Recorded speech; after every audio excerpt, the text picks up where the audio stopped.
Hello guys and welcome to the Dojo. What I got for you today is an in-depth look at Valorant, the new game from Riot Games, which is now in closed beta, and we had just an exclusive gameplay video, the devs playing their game and commentating on it, and we can see a lot of stuff.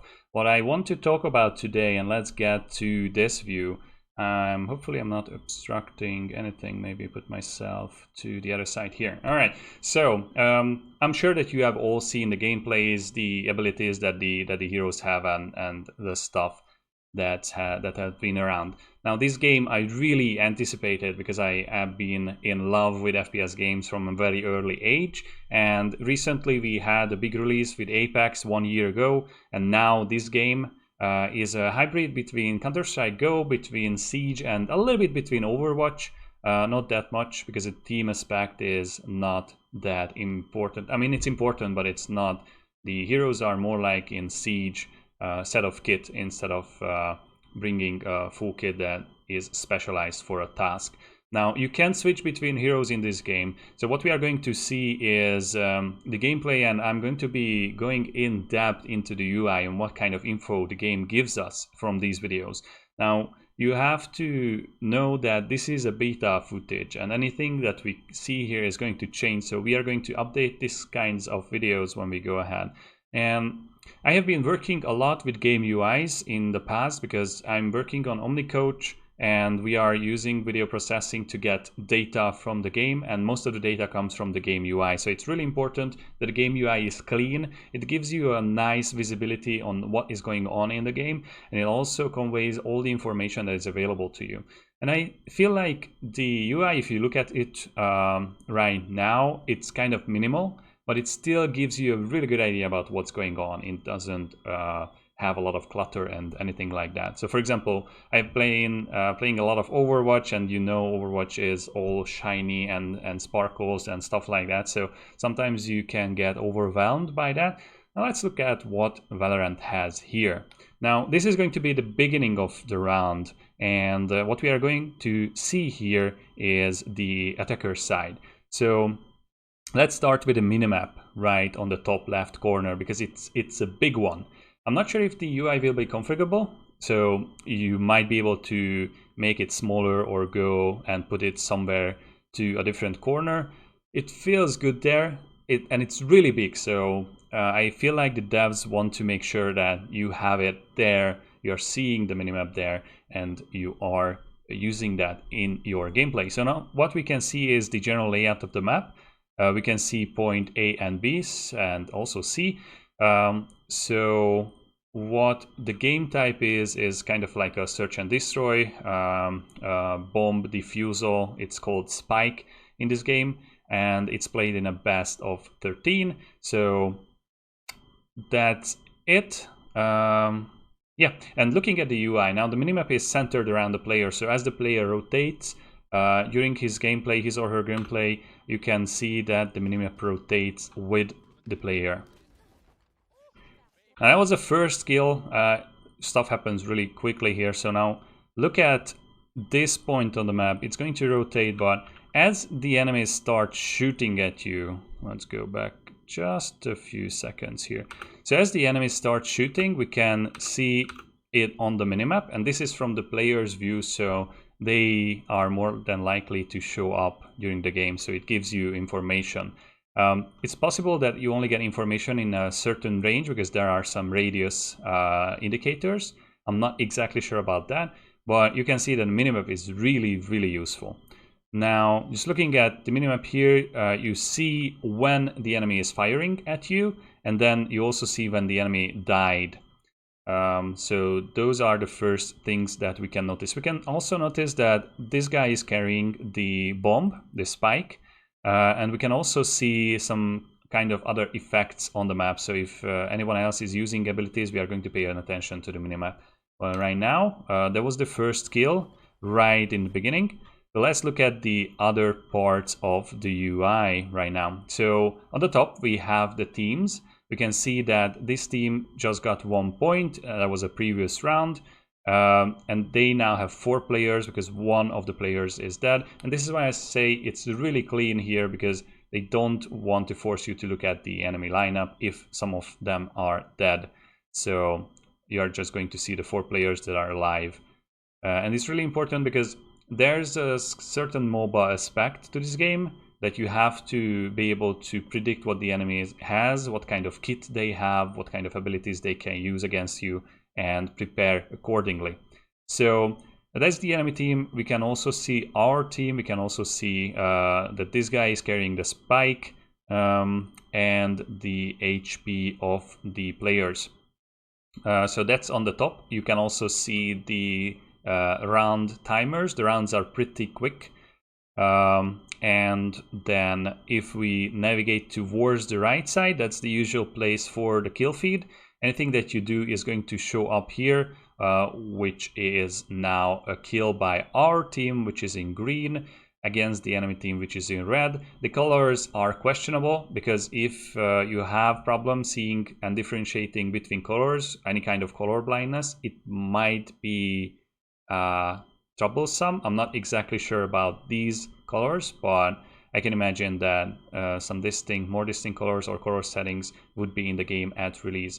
So we can see that this hero called this is the player's name with this weapon. Weapons can be changed, so we see the pistol. You can also see that there are knives which allow you to move a little bit faster. Killed the enemy called this and playing with this hero. So the kill feed is always really important. Always make sure to look at the kill feed in any kind of game that you play because it gives you a lot of information. And now as we progress like 1 second into the game, we also see this one. This might be an ability. I'm not exactly sure about these and the terminology. But we are going to keep an eye on the minimap. A lot of information there as well. So far, yeah, the crosshair is not that interesting. There are no hit markers as I saw this in the game. So if a hit is registered, you don't get feedback about it, maybe just sound, but not visually. Overwatch, for example, has these small spikes coming from the crosshair when you hit a player. So it gives you a good idea about your hits and stuff like that, but it still feels pretty good as much as I can tell. Okay, so what else is here? Let's make sure that we can see the right hand corner. So you can see the weapons of the player. The first slot is a knife, the second slot is a gun, and there are third slots possibly. What else is important here is we can see that there is currently a status effect on the player, and this might be this one. And status effects all modify the screen color, so you can see this green effect around. This is the healing, and you can also see that the healing is ticking right there above your nameplate. This is kind of like League of Legends on top of your player sheet here on the bottom. Okay, so now going forward, we can see the ammo. This is interesting because you have a clip and you have a maximum capacity. So I figure that if you miss too much, if you waste your ammunition, then you are going to run out and you have to either rely on your abilities to get kills and trade weapons because you can pick up weapons from the ground, or figure out how to progress in the game. Now, there are the abilities. Most of the abilities have a set of charges, so you can use this ability 3 times and then it's done. The alt ability, which is called the signature, is usually charging with kills. So if you get kills, it's going to charge and it carries over to the next round, if I'm not mistaken. So we can see the abilities here and also the keys, which you can use to start the abilities and do stuff with them. Okay, and the other thing is the heal. Right, the HP points of the player, and also voice chat. It's really nice that they include voice chat right at the get-go. They also focus a lot on the technology, so we are promised really low pings, we are promised 120 tick rate servers, so it's all going to be really nice, and it runs on potato PCs, so that's really cool to see.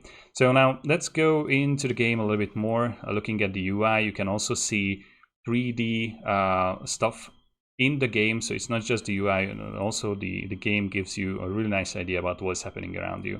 So there are other things. So you can see the scan lines that's on also indicating some kind of ability. Now, the next thing, we are looking at the UI, the minimap. You can see that one of our allies died here, and these are kind of permanent because you can, like, it's not for just a few seconds. You can see where the action was just a few seconds ago, just to make sure that you know what's going on around you. Now, a lot of action is happening in this game, so it's a lot faster than Siege, for example. And they are now pushing the point using abilities, and we can see that when abilities are being used, then they deplete. So watching at the bottom, there's a wind ball casted on the top, and then you cannot see this right now, but that was depleted. Okay, so the enemies are going to get some kills. As they start firing, you can notice that in the minimap, so you can make snap decisions where you want to look at stuff like that. Of course, you have to figure out if it's on top or on the bottom, if there are multiple layers on the map. Now we can see that our allies are dying like flies here. The enemy got a triple kill. That's also indicated on the kill feed, and then was shot down. We get a combat report after we die, seeing where the enemies hit us.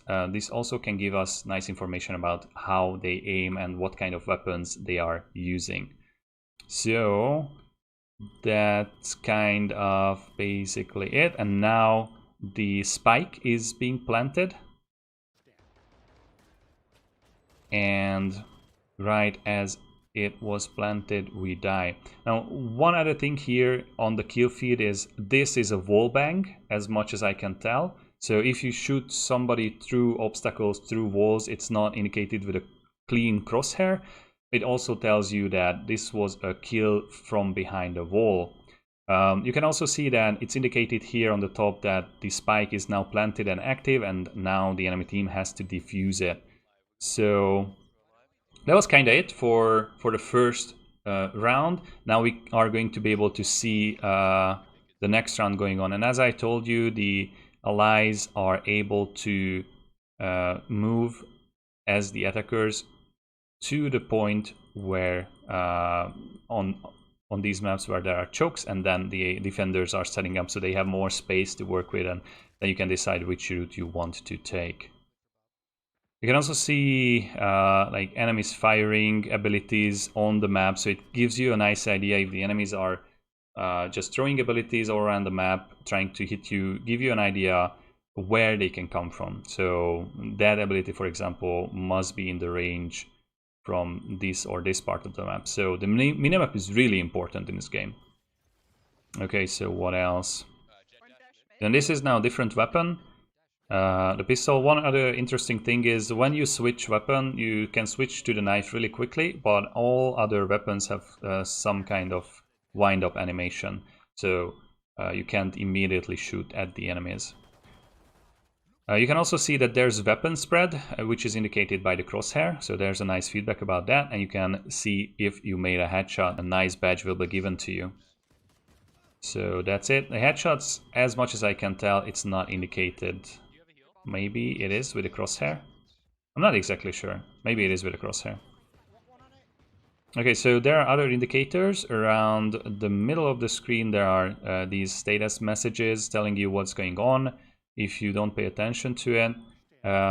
And also, if you are being damaged, it's going to be indicated. So if you pay a lot of attention to the UI, it gives you a really nice idea about what is going on, even if you are in the game. So these are all like you can't immediately see if the enemy is damaging you, but after a while you get used to it, and you are going to be able to use all this information for yourself. Okay, just looking at the UI, what else can we see here, which counts as information? We can see that the ability that is being activated has some modifiers right here. So you can rotate it, you can turn it around and place it, something like that. Yeah, so you can see that there's a lot of skill involved also with the abilities. Okay, so We are jumping all around. This is the next round. You can see that this is kind of a toxic wall. It has a status effect with it, as much as I can tell. It depletes the ability. So there are abilities that can recharge, there are abilities that have cooldown, and this is, for example, indicated as a long line, that wall there. And we can see here the deaths talking while they are playing. This thing is also some kind of indicator to gunfights, maybe. I'm not exactly sure, but they activate kind of like for sound effects, like abilities and gunfire.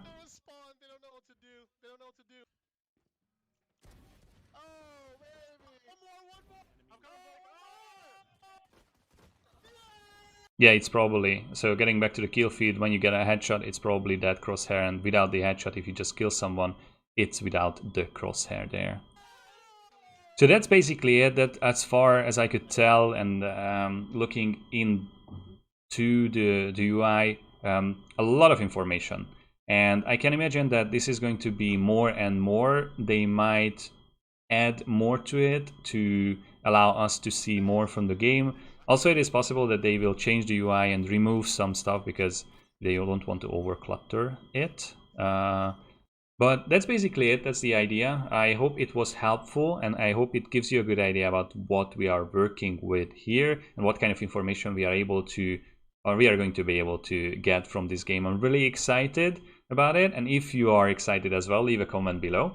And if you want to, like, the dojo is currently mostly for Overwatch. We are gearing up to branch out to other games like this one, or Siege, and other types of games that we play as well. So if you're interested, you can find the Discord link down below. If you play Overwatch, you can just get up here and discuss anything. We have an improvement related community. This is the dojo basically, and if you want to participate with other games, we are going to make different chat rooms for those games as well. So that was it. I was happy to be able to cover this game. Really hope that you like this content. If you did, make sure to subscribe. We are going to have more and more videos which are in-depth and analytical about this game. And when we can get our hands on it, we are going to play it for sure. See you guys in the next one.